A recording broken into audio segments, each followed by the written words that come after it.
This is the NFL.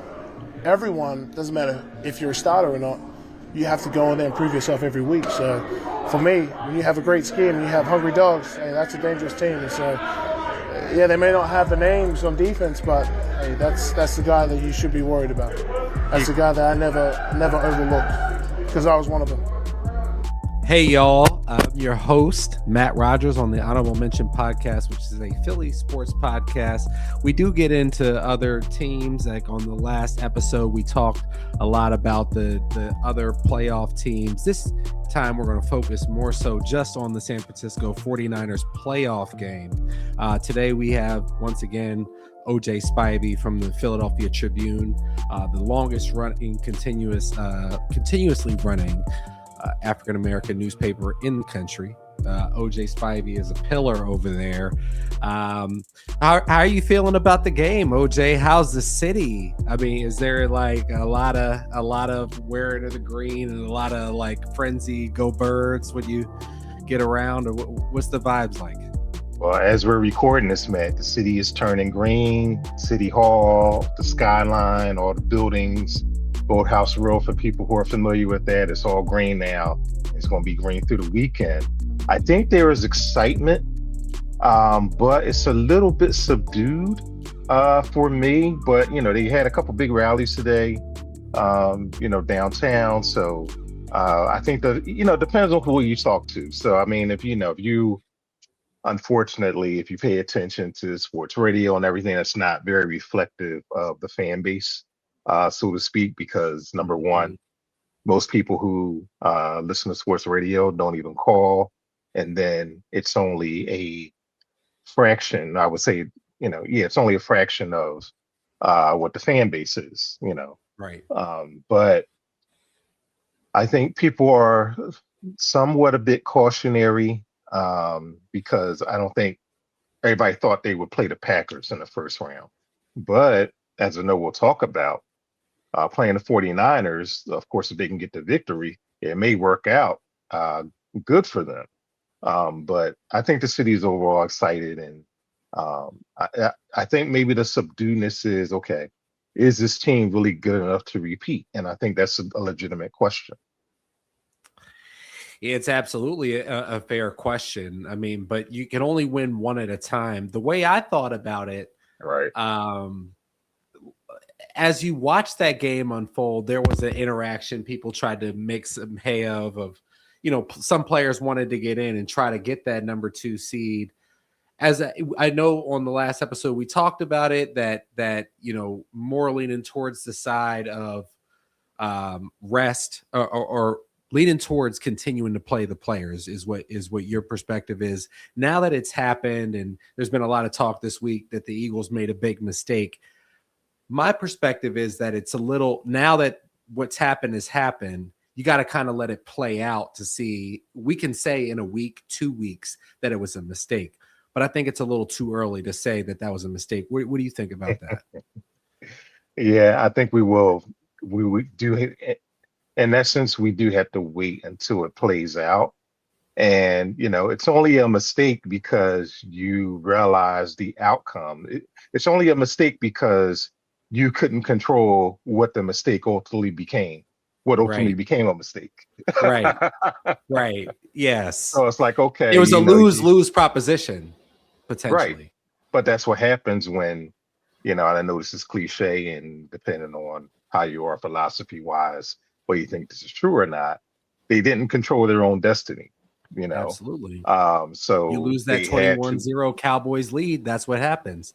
Freaky things like that end up happening. It doesn't bite you right away, but later in the season, when you need to make a decision, you ended up having to make tough decisions like this. You can look at all of the previous 5 losses, pretty much, to see, okay, they could have won that game. They could have won this game. They could have done that. They could have done this. I mean, you look back at that Thursday night against the Giants where they just went up the turnpike unprepared.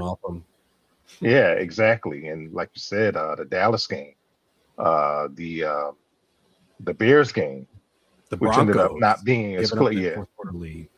Exactly. So you're talking about a team who has had leads I believe, going to the fourth quarter multiple times, and they relinquished them for whatever reason. But they didn't control their own destiny. But to go back to your question, I mean, it can play out. I'm not as optimistic because people saying, okay, they beat the 49ers. People are tending to say, okay, because Green Bay is favored, I guess, against Chicago in Chicago. And you have two teams there. They're playing for a third time. Yep. So that's really hard to predict.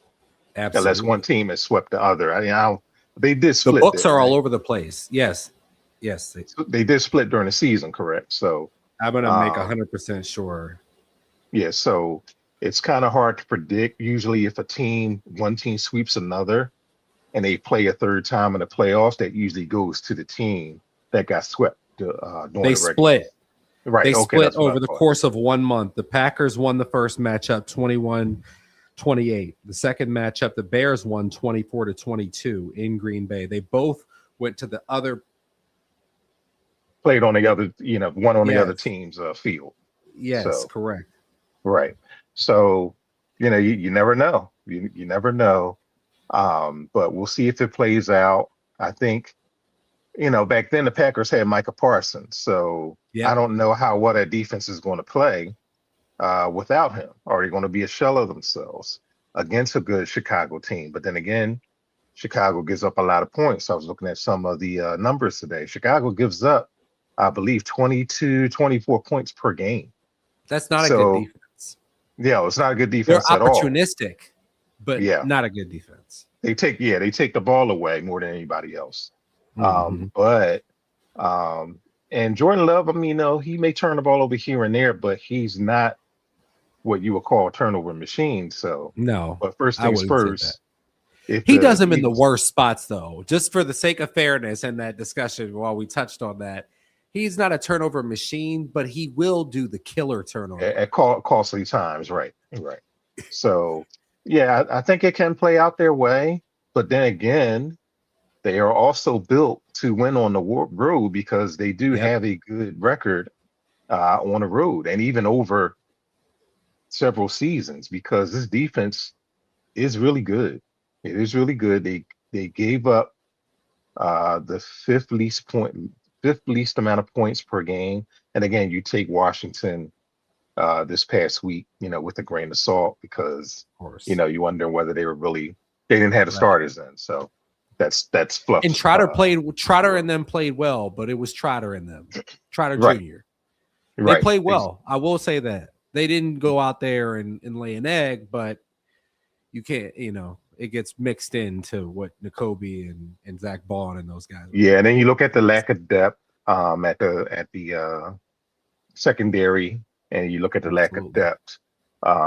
Pretty much. Well, I would say lack of depth, but we're really talking about the third tier of defensive linemen. So, but yeah, I think it can play out well. But you, as I always say, take care of home first, take care of business first, and see how it goes. It'll be interesting to me to see, let's just say everything goes chalk. The Eagles beat the 49ers, the Bears hold serve at home against the Packers. What that line would be with the Eagles going to, because I think they automatically go to Chicago. Yeah, because the way it plays out. Lower seed, either way, the lower seed is going to be Carolina or LA automatically is going to go to Seattle. So Philly in that case, Chicago will be the highest with them being the 2 seed. Yeah, the Eagles can't play anybody any lower if they win. Yeah. Correct. Yeah. Okay, and that makes it simple.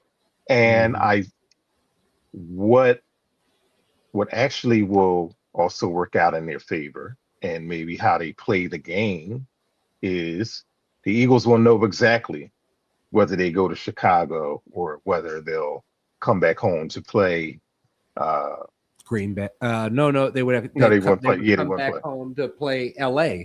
It would be LA and Philly, or LA or Carolina. Yep. Right, LA or Carolina, because that's the 4 or 5. Yeah. Wait. No, wait a minute. You're talking about the 4 or 5. Who is the 6? No, the 6 is San Francisco. So yeah, so they would have knocked out the 6. yeah, And so essentially they would play the winner of Rams Panthers. in Philly. Correct. Yeah. So they will know exactly, who their next opponent is until they would know Saturday night That's who their right. next opponent is. So that'll be interesting too, how they play that. Yeah. What do you see as the key matchup in the game, that the one game we do know that the Eagles will be playing?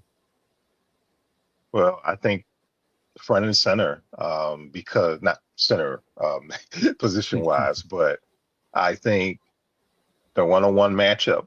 Okay, who are they going to put over? Trent Williams for the tackle for the 49ers. He's supposedly practiced on Thursday.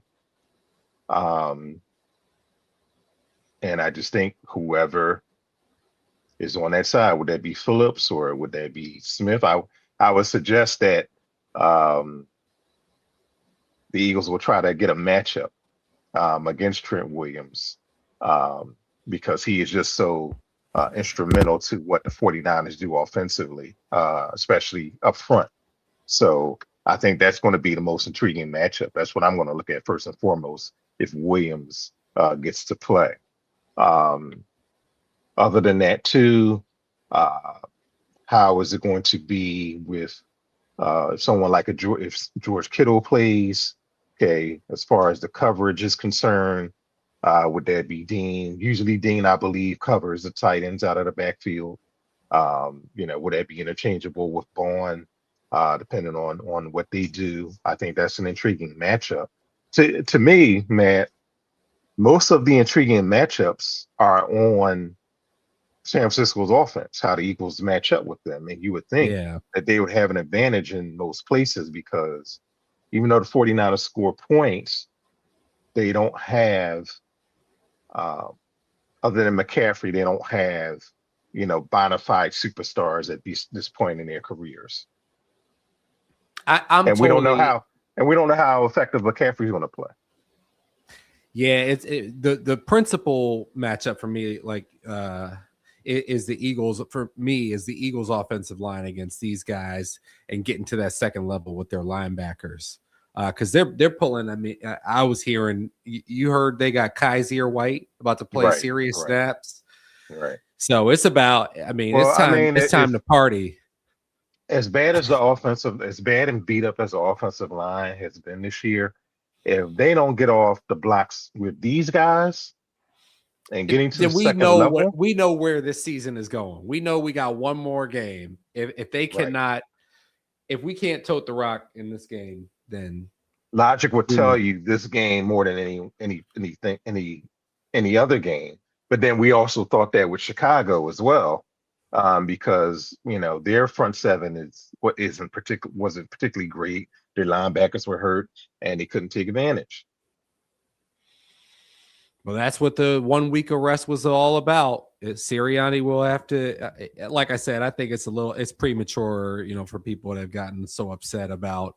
I get it. You would prefer to, get a chalk rematch, run it back against Chicago in Philly.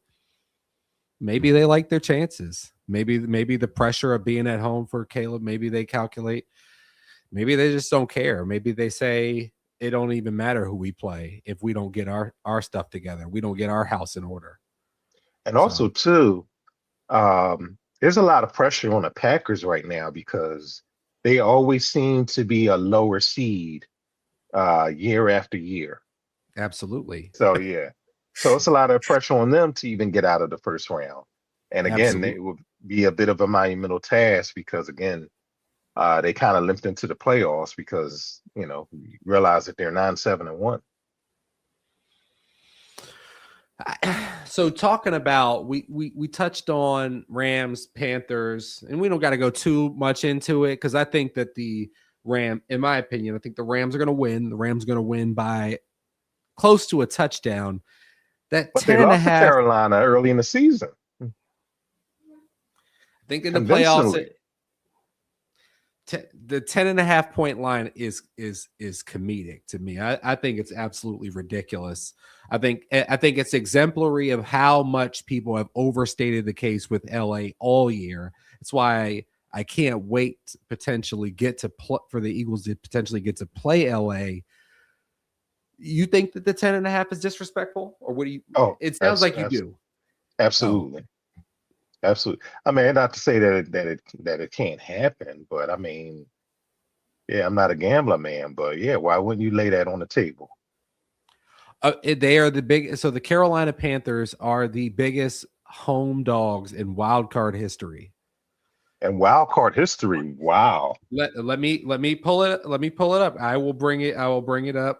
Well, then again, that makes sense, Matt, because wild cards, for the most part, for the majority, and I'm just thinking, just way back since I started watching football, late 70s, early 80s, as a child, wild card matchups are fairly even for the most part. Sorry, I broke into what you were saying. I was having technical difficulties, but while we were on our quick break here, I confirmed that the Los Angeles Rams are the largest road favorites, not wild card, road favorites in the Super Bowl era this Saturday. I think it's ridiculous. So that even supersedes the wild card era. You said this is the Super Bowl era. The Super Bowl era. The largest road favorites of any game. I would have to think that Dave Canales and the whole Carolina Panthers organization has that on their bulletin board, has that on their whiteboard. I guess they'll have bulletin boards more. Yeah, I would think that would be on every team meeting to start with, just as far as disrespect. And I will say this too: Carolina can end up being the more physical team than the Rams. But again, I will probably take the Rams to win, but that 10.5, I would definitely lay that on the table. And also too, as I saying earlier, I'm trying to think back, all the way back to, first round wild card, whatever you want to call it. Most times, why this is so surprising, most times wild card games are fairly even. Yep, absolutely. Especially before the playoffs expanded to the 7 teams per conference. You would always, for the longest time, you always had the 1 and the 2 seed would have the first round bye. So all you had was the 3 and the 6 and the 4 and the 5. So they were pretty even matchups. So it's almost like when you go with March Madness, you have like a 7-10 game, or you have a 4 or 5 game, all those things. Not 4 or 5. You have a 7-10 game, or you have a what was that, a 6-11 game, all those things. So they tend to 8-9. That's all I'm gonna say. 8-9. Yeah. 7-10, 8-9. So. So before we go, OJ, I'll do mine first. I got the Eagles in a close one, 24-22. What do you think? It's kind of hard for me to get a score because the Eagles have not scored much. But I would think this week that they would finally break out, because it's the playoffs. Maybe they break out the playbook a little more. I would say, Matt, probably 23-17. Okay. That sounds more like it. Okay. 23-17. I think 49ers get a couple touchdowns. They maybe even have a lead at some point. But I think the Eagles, they scrape up enough offense, and I think I expect the defense to play extremely well. I do expect them to maybe get a couple turnovers from Purdy, because he is prone to do so. But he does a tremendous job of coming back from those things. I guess that's why they've stuck with him for so long, even when Mac Jones stepped in and played well. But yeah, I like them 23-17. It could be closer. but that's what I'm looking at so far.